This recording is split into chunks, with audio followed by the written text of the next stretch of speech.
Sir कैसे देख रहे हैं आप ये ट्रम्प ने जो जाकर और किसी एक कंट्री के जो कि एक एलिजेंट इंडिपेंडेंट कंट्री है वेनेजुएला उसके प्रेसिडेंट को उठा के ले गए। और दूसरी तरफ अवैसी साहब असदुद्दीन अवैसी साहब कह रहे हैं कि पीएम मोदी को कि जी आप भी जो हैं वो कोई ट्रम्प से कम नहीं, आप भी पाकिस्तान में जाकर और हाफिज सईद और मसूद अजहर और इस तरह के लोगों को वो कह रहे हैं कि आप भी उठा के ले आइए। ये सर चल क्या रहा है? हाँ मैडम, बहुत शुक्रिया। देखिए, पहली बात तो ये है कि मुझे इस चीज़ की समझ नहीं आ रही कि जो अमेरिकन्स ने किया है उस पे दुनिया की कोई बड़ी ताकत नहीं बोली। किसी ने भी स्टेटमेंट नहीं दी। और चाइना ने कहा है कि दुनिया का पुलिसमैन ना बने, ये ना करें, वो ना करें। मुझे ये लगता है कि अमेरिका एक लफ्ज़ होता है, हम जब पढ़ते थे ना इंटरनेशनल रिलेशंस, तो वहाँ पे एक टर्म पढ़ाई जाती थी, एज पर the legitimate interest of the as पर द लेजिटिमेट इंटरेस्ट, और एज पर दी, अगर फॉर एग्जांपल अमेरिका के रेफरेंस से कहना हो, the legitimate interest of the United States. इसका मतलब ये होता है कि जिस तरह के इंटरेस्ट हमें सूट करें या जो हमें सूट करें, वो ही चीज़ वही हमें करनी है। जो भी हमारा लेजिटिमेट इंटरेस्ट है ना, वही हमने करना है। अभी वो मार्को रूबियो ने क्या कहा है, उसने कहा है कि अ, हमें तो इस चीज़ को समझना है कि ये जो वेस्टर्न हेमिस्फेयर है, इस पे हमारा इन्फ्लुएंस होना चाहिए। इस पे हम चाइना, रशिया, इन सबको नहीं कह सकते कि वो यहाँ पे आएँ और आके अपना हक जताते फिरें और ये वेनेजुएला हमारी बात ना माने, पनामा कनाल चाइना के पास चली जाए, कोलंबिया ड्रग्स बेच रहा है, उसके बाद क्यूबा हमारी बात नहीं सुन रहा, ब्राज़ील हमारे हाथ से निकल गया और हम जाके चाइना के बैकयार्ड पे अपने इन्फ्लुएंस को एस्टैब्लिश कर रहे हैं, इंडिया के तरले कर रहे हैं, फॉर गॉड सेक हमें ये दे दो, फॉर गॉड सेक हमें वो कर दो। ठीक है ना? मतलब वो कह रहे हैं कि हमारी तो जो पॉलिसी है वो अपना बैकयार्ड देखना है, इंडिया चाइना का जो इन्फ्लुएंस बढ़ता हुआ हमारे बैकयार्ड में उसको कम करना है, तो वो ये कर रहे हैं। और दूसरा देखें, बड़ी तमाम ताकतें ऐसे ही करती हैं। मैं आपको एक छोटी सी मिसाल देता हूँ। इंडिया जो है, क्रिकेट में आजकल बड़ा उनका राज है। वो नहीं मान, क्रिकेट में वो दंदना रहे हैं, फिर रहे हैं, पाकिस्तान को ये कर देंगे, बांग्लादेश को ये कर देंगे, इसको नहीं खिलाना, इसको बाहर निकालो, मुस्तफिजुर रहमान को बाहर निकाल देंगे। मतलब एक क्रिकेट छोटी सी 5-10 अरब डॉलर की गेम होगी, 20 अरब डॉलर का वहां पर टोटल वो होगा वहां पे।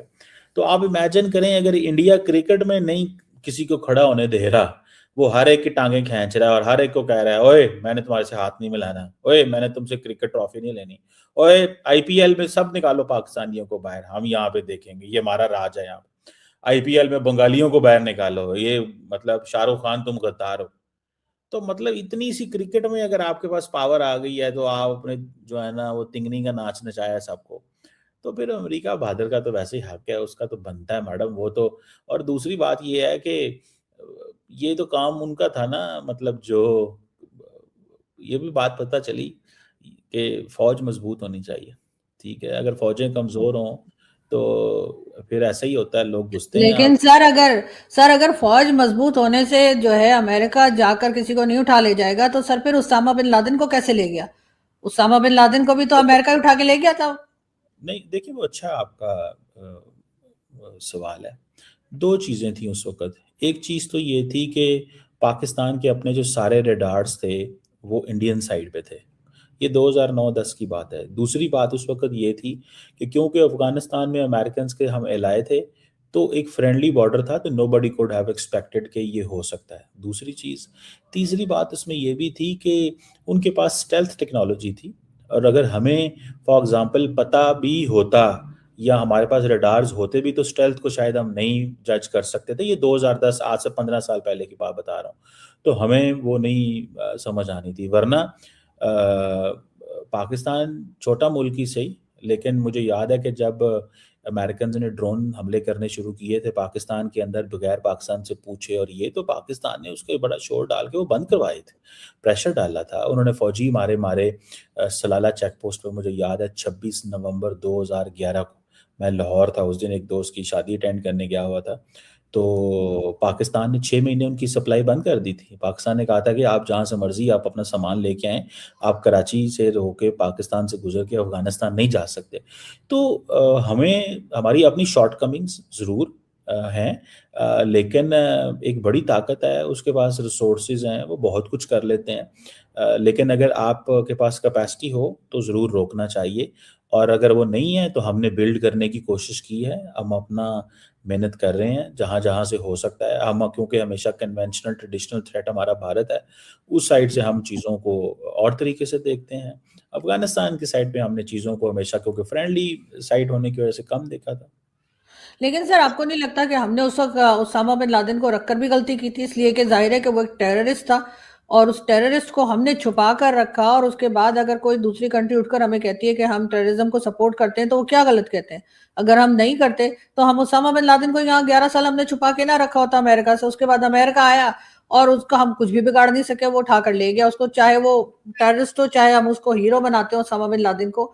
अब ये कहना कि नहीं हो सकता हमारी फोर्सेस इधर थी या उधर थी, सर बहरहाल एक कमजोरी तो हमारी नजर आई है, तो आप ये कैसे कह सकते हैं कि वो कमजोरी आगे नहीं नजर आएगी? और अगर ट्रम्प का मूड हुआ, ट्रम्प को कुछ चीज बुरी लग गई, तो क्या पाकिस्तान से भी किसी को उठा के ले जाएगा?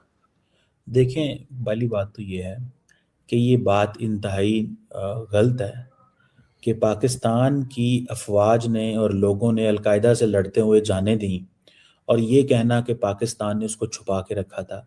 मैं समझता हूँ हर इंसान को हक है वो जो मर्जी कहे, किसी का मुंह तो नहीं बंद हम कर सकते। लेकिन अगर पाकिस्तान की रियासत, पाकिस्तान की security forces Islamic state, al Qaeda या दुनिया की दूसरी दहशतगर्द जमातों से लड़ते हुए अपने जानें भी दें, अपने नुकसान भी पहुँचाएँ, और जिसकी तारीफ़ दुनिया करती है कि ट्रंप ने अभी कहा था थैंक यू पाकिस्तान के जो अमेरिकन फोर्सेस अफ़गानिस्तान से निकल रहे थे तो एबिगेट बॉम्बिंग हुई थी, तो उस पे ट्रंप ने थैंक यू कहा, अमेरिकन डिफेंस सेक्रेटरी ने थैंक यू कहा कि एक बंदे को अफ़गानिस्तान पाकिस्तान बॉर्डर से पकड़ा गया। सो सवाल ये पैदा होता है कि ये कहना जी कि हमने छुपा के रखा था, ये मैं तो सर समझता हूँ। पता क्यों नहीं लगा सर? 11 साल पता नहीं लगा, अब तक बाद में वो आदमी रह रहा था, और हम देखें, इतने बेखबर है, हमारी एजेंसी इतनी मतलब इस काबिल भी नहीं है कि यहाँ पे उनको पता लगे कि कोई गलत आ गया है। नहीं होंगी, नहीं पता लगा होगा। वो तो मुशर्रफ ने कहा नहीं था कि अगर अमेरिकन सीआईए सोई हुई थी जब 9/11 हो गया था, तो सीआईए सोई हुई थी उस वक्त, उसको पता नहीं चला कि अमेरिका की डिफरेंट एयरपोर्ट से 20 दहशतगर्द मुख्तलिफ जहाज लेके मुख्तलिफ जगहों पे जाके बम्बार्डमेंट कर देते हैं। तो उन्होंने कहा एजेंसियां कई दफा नहीं रीच कर सकती, तो अगर सीआईए सो रही थी तो हम भी सो रहे थे, यही समझ लें, हमें भी नहीं पता चला। तो मतलब सवाल ये है, देखिए दो चीजें हैं इसमें। एक चीज ये है कि आप ये कह दें कि आपकी फौज ने उसामा बिन लादेन को छुपा के रखा हुआ था, एक ये नैरेटिव है। एक नैरेटिव ये है कि हाँ वो था, एक डिस्क्रीट तरीके से छुप के रह रहा था, एक ये सोच है। एक सोच ये है कि भाई नहीं पता चला, पता होना चाहिए था, नालायकी है, इंटेलिजेंस फेलियर है। तो वो तो पूरी दुनिया में इंटेलिजेंस फेलियर तो होते ही हैं, इसमें तो कोई बहुत बड़ी बात नहीं है। ये डिपेंड करता है कि आप कैसे सोचते हैं। मैं ये सोचता हूँ कि ये जो कुछ वो हुआ था, पाकिस्तान की अवाम, पुलिस, फौज ने अलकायदा को ख़त्म किया है, उसको रखा नहीं हुआ। जिस तरह बात की जा रही है, जिस तरह आप कह रही हैं कि जी वो उसको रखा हुआ था और ये था वो था, मैं समझता हूँ दुनिया में इंटेलिजेंस फेलियर्स होते हैं, लेकिन लार्जली दुनिया हमें इस एंगल से नहीं देखती जिस एंगल से कुछ लोग कहते हैं कि दुनिया पाकिस्तान को देखे। दुनिया इसी एंगल से देखती है कि पाकिस्तान ने अलकायदा के खिलाफ, इस्लामिक स्टेट के खिलाफ बड़े पैमाने पे ऑपरेशन किए और इस खिते को सिक्योर किया।